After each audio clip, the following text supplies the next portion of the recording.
আজকে আমি কেন্দ্র পরিদর্শন করছি। তো বর্তমানে আছি শহীদ জিয়া মহিলা কলেজে। এখানে 4টি কেন্দ্র আছে আগামী ত্রয়োদশ সংসদ নির্বাচনের, এবং 20টি কক্ষ ব্যবহার হবে। তার মধ্যে 60টিতে সিসি ক্যামেরা আছে আর 13টিতে নাই। তো এই যে এটি একটি ঝুঁকিপূর্ণ কেন্দ্র হিসেবে বিবেচিত, এবং যদি ক্যামেরা না থাকে তাহলে তো এটা ঝুঁকি থেকেই যায়। তাই আমরা দাবি জানাচ্ছি নির্বাচন কমিশনের প্রতি যে এগুলো বাকি কক্ষগুলোতে দ্রুত সময়ের মধ্যে ক্যামেরা লাগানো। আমার নির্বাচন এলাকায় প্রায় 16টি বা 17টি ঝুঁকিপূর্ণ কেন্দ্র আছে। সেক্ষেত্রে মাত্র একদিন সময় আছে, প্রশাসনের কাছে আপনারা কি চান? প্রশাসন চাইলে পারবে, লোকের তো অভাব নাই, জনগণের অভাব নাই, তারা ঠিকাদার নিয়োগ করে দেবে, তারা লাগিয়ে ফেলবে। এখানে তো ব্যক্তিগত উদ্যোগ নেওয়ার সুযোগ নেই।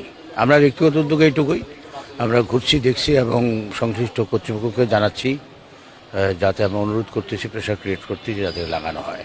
নিরাপত্তা তো আবহাওয়া তো আমরা তো আশা করি যে আবহাওয়া ভালো থাকবে, কিন্তু আবহাওয়া যদি বিঘ্নিত করার চেষ্টা করে কেউ, সেজন্য আইনশৃঙ্খলা বাহিনীর সহায়তা চাবো আমরা প্রাথমিকভাবে। আমরাও থাকবো ভিজিল্যান্ট। আশা করি একটা ভালো পরিবেশে নির্বাচন হবে। না, এখানে যারা এখানে মানে সমস্যা একাধিক আছে। কিছু লোক যখন ভোটার হয়েছে তখন এখানে ভাড়া থাকতো, এখন নেই, তারা চলে গেছে অন্যত্র। আবার অন্যত্র থেকে এসে অন্যখানে ভোটার এখানে বসবাস করে। আবার ভাড়াটিয়া যারা, তারা এখানে ভোটার হিসেবে বসবাস করছে।